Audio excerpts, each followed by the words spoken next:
Hello guys, welcome back to my YouTube channel. So guys, आज की इस video में हम लोग बात करेंगे प्रेमचंद जी की कहानियों के बारे में। जैसा कि आप सभी को मैंने कल अपनी वीडियो में बताया था कि मुंशी प्रेमचंद जी बहुत बड़े लेखक थे जिन्होंने बहुत महान कहानियाँ भी लिखी थी। आज जिस कहानी की हम लोग बात करेंगे उस कहानी का नाम होगा दो बैलों की कथा। सो गाइस, जैसा कि हम सभी को पता है कि गधे को सबसे बड़ा बेवकूफ़ माना जाता है, लेकिन नहीं, इस कहानी में मुंशी प्रेमचंद जी ने गधे को बुद्धिमान समझा था। क्यों? क्योंकि जानवरों में गधा सबसे ज़्यादा बुद्धिमान समझा जाता है। क्योंकि हम जब भी किसी आदमी को परले दर्जे का बेवकूफ़ कहना चाहते हैं तो उसे गधा कहते हैं। गधा सचमुच बेवकूफ़ है या उसके सीधेपन, उसकी निरापद सहिष्णुता ने उसे यह पदवी दे दी थी, इसका निश्चय नहीं किया जा सकता। गाय सींग मारती है, ब्याई हुई गाय तो अनायास ही सिंघनी का रूप धारण कर लेती है। कुत्ता भी बहुत गरीब जानवर है, लेकिन कभी कभी उसे भी क्रोध आ ही जाता है। किंतु गधे को कभी क्रोध करते नहीं सुना, न देखा। जितना चाहो गरीब को मारो, चाहे जैसी खराब सड़ी हुई घास सामने डाल दो, उसके चेहरे पर कभी असंतोषी की छाया भी नहीं दिखाई देती है। हम लोग गरीब को कैसा भी खाना पीना दे देते हैं, कपड़ा पहनने के लिए दे देते हैं, उसके चेहरे पे हमें कभी भी निराशा नहीं छाई हुई दिखाई दे रही। वो उसी चीज़ में बहुत संतुष्ट रहता है, खुश हो जाता है वो चीज़ लेकर। वैसाख में चाहे एकाध बार कुलेल कर लेता हो, पर हमने तो उसे कभी खुश नहीं होते हुए देखा। उसके चेहरे पर एक विषाद अस्थायी रूप से छाया रहता है। सुख दुख हानि लाभ किसी भी दशा में उसे बदलते नहीं देखा। ऋषियों मुनियों के जितने गुण हैं वे सभी उसमें पराकाष्ठा को पहुंच गए हैं, पर आदमी उसे बेवकूफ़ कहता है। सद्गुणों का इतना अनादर कहीं नहीं देखा। कदाचित सीधापन संसार के लिए उपयुक्त नहीं है। देखिए ना, भारतवासियों की अफ्रीका में क्या दुर्दशा हो रही है। क्यों अमेरिका में उन्हें घुसने नहीं दिया जाता? बेचारे शराब नहीं पीते, 4 पैसे कुसमे के लिए बचा कर रखते हैं, जी तोड़ कर काम करते हैं, किसी से लड़ाई झगड़ा नहीं करते, 4 बातें सुनकर गम खा जाते हैं, फिर भी बदनाम हैं। कहा जाता है वे जीवन के आदर्श को नीचा करते हैं। अगर वे भी ईंट का जवाब पत्थर से देना सीख जाएं, तो शायद सभ्य कहलाने लगते। जापान की मिसाल सामने है। एक ही विजय ने उसे संसार के सभ्य जातियों में गढ़ बना दिया। लेकिन गधे का एक छोटा भाई और भी है जो उससे कम ही गधा है, और वह है बैल। जिस अर्थ में हम गधे का प्रयोग करते हैं, कुछ उसी से मिलते जुलते अर्थ में बछिया के ताऊ का भी प्रयोग करते हैं। कुछ लोग बैल को शायद बेवकूफ़ में सर्वश्रेष्ठ कहेंगे, मगर हमारा विचार ऐसा नहीं है। बैल कभी कभी मारता भी है, कभी कभी अड़ियल बैल भी देखने में आता है, और भी कई रीतियों में अपना असंतोष प्रकट कर देता है। अतएव उसका स्थान गधे से नीचा है। झूरी काछी के दोनों बैलों के नाम थे हीरा और मोती। दोनों पछाई जाति के थे, देखने में सुंदर, काम में चौकास, डील में ऊंचे। बहुत दिनों साथ रहते रहते दोनों में भाईचारा हो गई थी। दोनों आमने सामने या आसपास बैठे हुए एक दूसरे से मुख भाषा में विचार विनिमय करते थे। एक दूसरे के मन की बात कैसे समझ जाता था हम नहीं कह सकते। अवश्य ही उनमें कोई ऐसी गुप्त शक्ति थी जिससे जीव में श्रेष्ठता का दावा करने वाला मनुष्य वंचित है। दोनों एक दूसरे को चाटकर और सूंघकर अपना प्रेम प्रकट करते थे। कभी कभी दोनों शिंग भी मिला लिया करते थे, विग्रह के नाते से नहीं, केवल विनोद के भाव से, आत्मीयता के भाव से। जैसे दोस्तों में घनिष्ठता होती थी, धौल धप्पा होने लगता था, उसके बिना दोस्ती कुछ फुसफुसी, कुछ हल्की सी रहती है, जिस पर ज़्यादा विश्वास नहीं किया जा सकता। जिस वक्त ये दोनों बैल हल या गाड़ी में जोत दिए जाते और गर्दन हिला हिला कर चलते, उस वक्त हर एक की यही चेष्टा होती थी कि ज़्यादा से ज़्यादा बोझ मेरी ही गर्दन पर रहे। दिन भर के बाद दोपहर या संध्या को दोनों खुलते तो एक दूसरे के चाट कर छूट कर अपनी थकान मिटा लिया करते। नाद में खली भूसा पड़े आने के बाद दोनों साथ उठते, साथ नाद में मुंह डालते और साथ ही बैठते थे। एक मुंह हटा लेता तो दूसरा भी हटा लेता था। संयोग की बात, झूरी ने एक बार गोई को ससुराल भेज दिया। बैलों को क्या मालूम वे क्यों भेज रहे हैं। समझे मालिक ने हमें बेच दिया। अपना यूं बेचा जाना उन्हें अच्छा लगा या बुरा, कौन जाने। पर झूरी के साले गया को घर तक कोई ले जाने में दांतों पसीना आ गया। पीछे से हाँकता तो दोनों दाएं बाएं भागते, पगहियाँ पकड़कर आगे से खींचता तो दोनों पीछे की ओर जोर लगाते, मारता तो दोनों सिंह नीचे करके हुकारते। अगर ईश्वर ने उन्हें वाड़ी दी होती तो झूरी से पूछते, तुम हम गरीबों को क्यों निकाल रहे हो? हमने तो तुम्हारी सेवा करने में कोई कसर नहीं उठा रखी। अगर इतनी मेहनत से काम न चलता था तो और काम ले लेते। हमें तो तुम्हारी चाकरी में मर जाना कबूल था। हमने कभी दाने चारे की शिकायत नहीं की। तुमने जो कुछ खिलाया बस सिर झुकाकर खा लिया। फिर तुमने हमें इस जालिम के हाथ क्यों भेज दिया? संध्या समय दोनों बैलों अपने नए स्थान पर पहुंचे। दिन भर के भूखे थे, लेकिन जब नाद में लगाए गए तो एक ने भी उसमें मुंह न डाला। दिल भारी हो रहा था। जिस उन्होंने अपना घर समझ रखा था वह आज उनसे छूट गया था। यह नया घर, नया गांव, नए आदमी उन्हें बेगानों से लगते थे। दोनों ने अपनी मुख भाषा में सलाह की, एक दूसरे को कनखियों से देखा और लेट गए। जब गांव में सोता पड़ गया तो दोनों ने जोर मारकर पगहे तुड़ा डाले और घर की तरफ चले। पगहे बहुत मजबूत थे, अनुमान न हो सकता था कि कोई बैल उन्हें तोड़ सकेगा, पर इन दोनों ने इस समय दूनी शक्ति आ गई थी। एक एक झटके में रस्सियां टूट गईं। झूरी प्रातःकाल सोकर उठा तो देखा कि दोनों बैल की चरनी पर खड़े हैं। दोनों की गर्दनों में आधा आधा गराव लटक रहा है। घुटने तक पांव कीचड़ से भरे हैं और दोनों की आंखें में विद्रोहमय स्नेह झलक रहा है। झूरी बैलों को देखकर स्नेह से गदगद हो गया, दौड़कर उन्हें गले लगा लिया। प्रेम लिंगन और चुंबन का वह दृश्य बड़ा ही मनोहर था। घर और गांव के लड़के जमा हो गए और तालियां बजाकर उनका स्वागत करने लगे। गांव के इतिहास में यह घटना अभूतपूर्व न होने पर भी महत्वपूर्ण थी। बाल सभा ने निश्चय किया, दोनों पशुवीरों को अभिनंदन पत्र देना चाहिए। कोई अपने घर से रोटियां लाया, कोई गुड़, कोई चोकर, कोई भूसी लाया। एक बालक ने कहा, ऐसे बैल किसी के पास न होंगे। दूसरे ने समर्थन किया, इतनी दूर से दोनों अकेले चले आए। तीसरा बोला, बैल नहीं है वे, उस जन्म के आदमी हैं। इसका प्रतिवाद करने का किसी को साहस न हुआ। झूरी की स्त्री ने बैलों को द्वार पर देखा तो जल उठी। बोली, कैसे नमक हराम बैल हैं कि एक दिन वहां काम न किया, भाग खड़े हुए। झूरी अपने बैलों पर यह आक्षेप न सुन सका।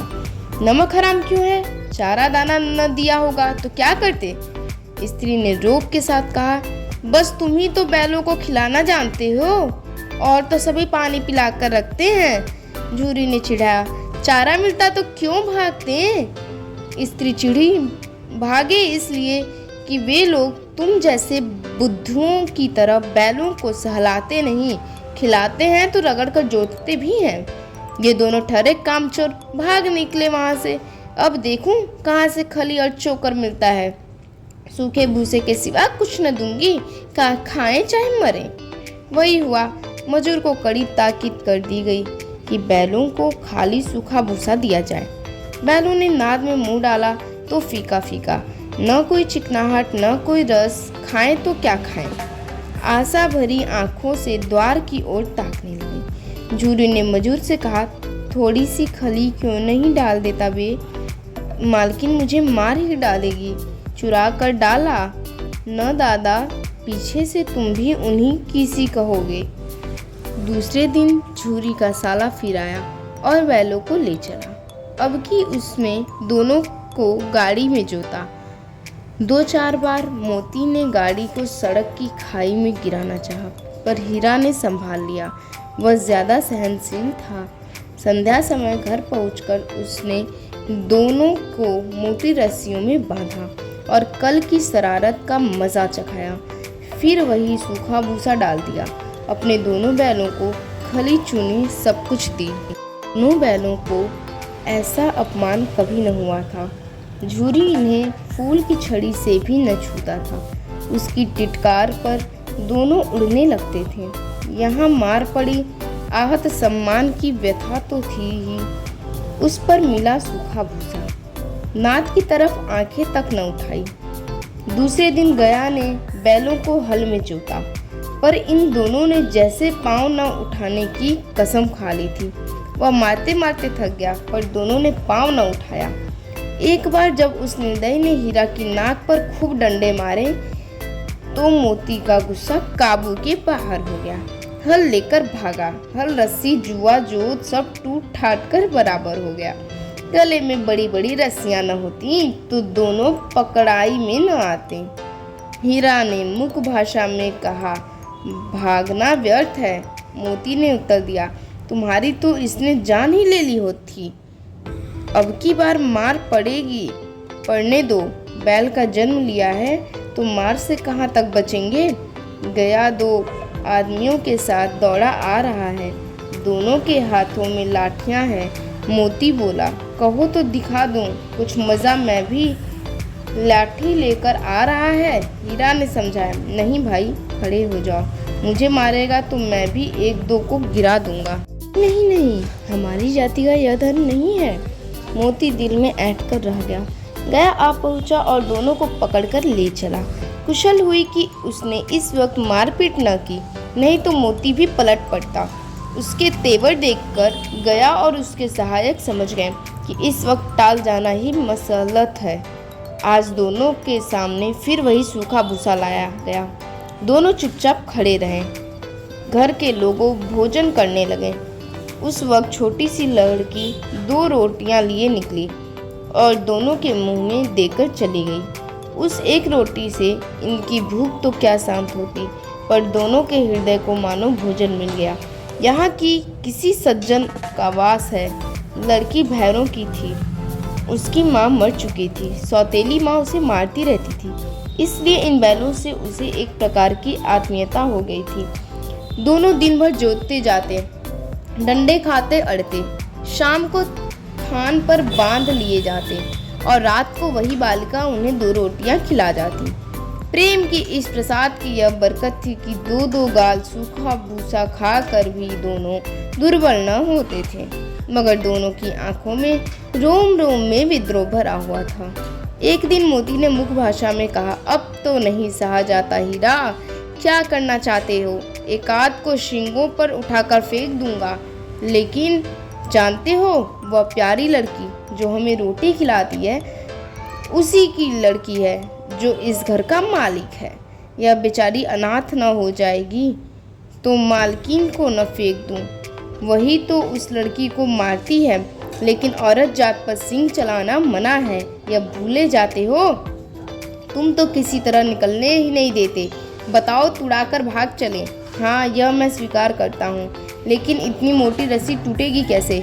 इसका एक उपाय है, पहले रस्सी को थोड़ा सा चबा लो, फिर एक झटके में जाती है। रात को जब बालिका रोटी खिलाकर चली गई, दोनों रस्सियाँ चबाने लगे, पर मोटी रस्सी मुंह में न आती थी। बेचारे बार बार जोर लगा कर रह जाते थे। सहसा घर का द्वार खुला और वही लड़की निकली। दोनों सिर झुकाकर उसका हाथ चाटने लगे। दोनों की पूंछें खड़ी हो गईं। उसने उनके माथे पर सहलाया और बोली, खोले देती हूँ, चुपके से भाग जाओ, नहीं तो यहाँ लोग मार डालेंगे तुम्हें। आज घर में सलाह हो रही है कि इनकी नाकों में नाथ डाल दी जाए। उसने गराव खोल दिया, पर दोनों चुपचाप खड़े रहे। मोती ने अपनी भाषा में पूछा, अब चलते क्यों नहीं? हीरा ने कहा, चले तो, लेकिन कल इस अनाथ पर आफत आएगी, सब इसी पर संदेह करेंगे। सहसा बालिका चिल्लाई, दोनों फूफा वाले बैल भागे जा रहे हैं और दादा दादा दोनों बैल भागे जा रहे हैं, जल्दी दौड़ें। गया हड़बड़ाकर भीतर से निकला और बैलों को पकड़ने चला। वे दोनों भाग गए, ना पीछा किया और भी तेज हुए। गया ने शोर मचाया, फिर गांव के कुछ आदमियों को भी साथ लेने के लिए लौटा।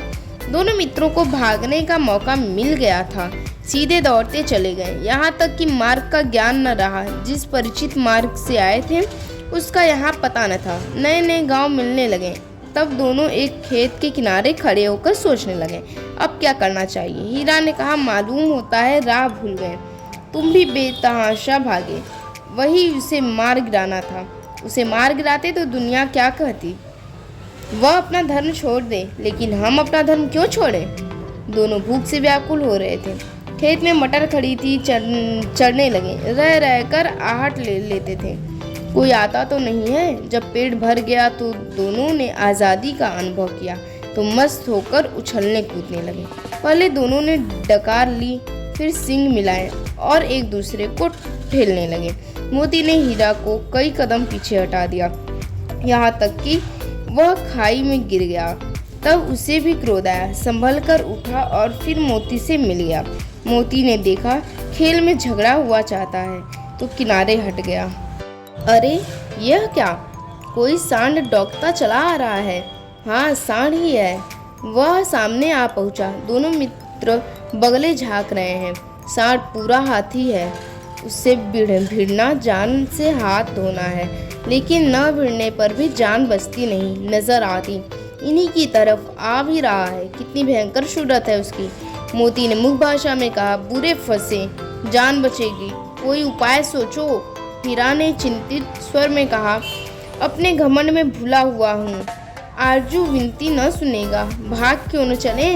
भागना कायरता है तो फिर यही मरो, बंदा तो 9 2 11 होता है, और जौ दौड़ाए तो फिर कोई उपाय सोचो जल्दी। उपाय यही है कि उस पर दोनों जने एक साथ चोट करें। मैं आगे से रगेदता हूँ, तुम पीछे से रगे दो। दोहरी मार पड़ेगा तो भाग खड़ा होगा। मेरी ओर झपटे, तुम बगल से उसके पेट में सींग घुसेड़ देना, जान जोखिम में है। और फिर हीरा और मोती ने जैसा अपने मन में सोचा था ठीक वैसे ही करते गए और उन्होंने विजेता हासिल की। प्रातःकाल दोनों मित्र को कांजी हाउस में बंद कर दिया गया। वहाँ से भी वो दोनों अपनी अपनी जान बचाने के लिए दिमाग में सोचते रहे। और फिर इतनी जल्दी हिम्मत न हारो भाई, यहाँ से भागने का कोई उपाय निकालना चाहिए। आओ दीवार तोड़ डालें। उसमें से एक ने बोला कि आओ चलो दीवार ही तोड़ डालें, मुझसे तो अब कुछ नहीं होगा। बस इसी बूते पर अकड़ते थे, सारी अकड़ निकल गई। दोनों मित्रों में से हीरा तो मजबूत था ही, बाड़े की दीवार कच्ची थी। अपने नुकीले सिंह दीवार में गड़ा दिया और जोर मारा तो मिट्टी का एक चिप्पड़ निकल गया। फिर तो उसका साहस बढ़ा और उसने धीरे धीरे कर वहाँ के कांजी हाउस में से सभी जानवरों को आज़ाद कर दिया। फिर उसी समय कांजी हाउस का चौकीदार लालटेन लेकर जानवरों की हाजिरी लेने आ निकला। हीरा का उजड़पन देखकर उसने उसे कई डंडे रस्सी की किए और मोटी सी रस्सी में बांध दिया। हीरा ने पूछा, तुम दोनों क्यों नहीं भाग जाते? एक गधे ने कहा, जो कहीं फिर पकड़ लिया जाए तो क्या हर्ज है, अभी तो भागने का अवसर है, हमें तो डर लग रहा है, हम यहीं पड़े रहेंगे। आधी रात से ऊपर हो चुकी थी। दोनों गधे अभी तक खड़े सोच रहे थे कि भागूं या ना भागूं, और मोती अपने मित्र की रस्सी तोड़ने में लगा हुआ था। जब वह हार गया तो हीरा ने कहा, तुम जाओ, मुझे यहीं पड़ा रहने दो, शायद कहीं भेंट हो जाए। मोती ने आंखों में आंसू लेकर कहा, तुम मुझे इतना स्वार्थी समझते हो हीरा? हम और तुम इतने दिनों तक साथ रहे हैं, आज तुम विपत्ति में पड़ गए तो मैं तुम्हें छोड़कर अलग हो जाऊं? हीरा ने कहा, बहुत मार पड़ेगी, लोग समझ जाएंगे यह तुम्हारी शरारत है। मोती गर्व से बोला, जिस अपराध के लिए तुम्हारे गले में बंधन पड़ा उसके लिए अगर मुझ पर मार पड़े तो क्या चिंता, इतना तो हो ही गया है कि 9-10 प्राणियों को जान बच गई, वे सब तो आशीर्वाद देंगे हमें। यही करते करते वहाँ उन दोनों को 1 सप्ताह हो गए थे। 1 सप्ताह से वो दोनों मित्र वहीं पे बंधे पड़े रहे। धीरे धीरे कर वह दोनों वहाँ से भाग गए। मोती ने कहा, हमारा घर नगीच आ गया है। हीरा बोला, भगवान की दया है, मैं तो अब घर भागता हूँ, यह जाने देगा, इसे मैं मार गिराता हूँ। नहीं नहीं, दौड़कर थान पर चलो, वहाँ से हम आगे न जाएंगे। जब दड़ियल हार कर चला गया तो मोती अकड़ता हुआ लौटा। हीरा ने कहा, मैं डर रहा था कि कहीं तुम गुस्से में आकर मार न बैठो। अगर वह मुझे पकड़ता तो मैं बेमारे न छोड़ता। अब न आएगा तो दूर ही से खबर लूँगा, देखूं कैसे ले जाता है। जो गोली मरवा दे मर जाऊंगा, पर उसके काम तो न आऊँगा। हमारी जान को कोई जान ही नहीं समझता, इसलिए कि हम इतने सीधे जो हैं। ज़रा देर में नादों में खाली भूसा, चोकर और दाना भर दिया गया और दोनों मित्र खाने लगे। झूरी खड़ा दोनों को सहला रहा था और 20 लड़के तमाशा देख रहे थे। सारे गांव में उछाल सा मालूम होता था। उसी समय मालकिन ने आकर दोनों के माथे चूम लिए।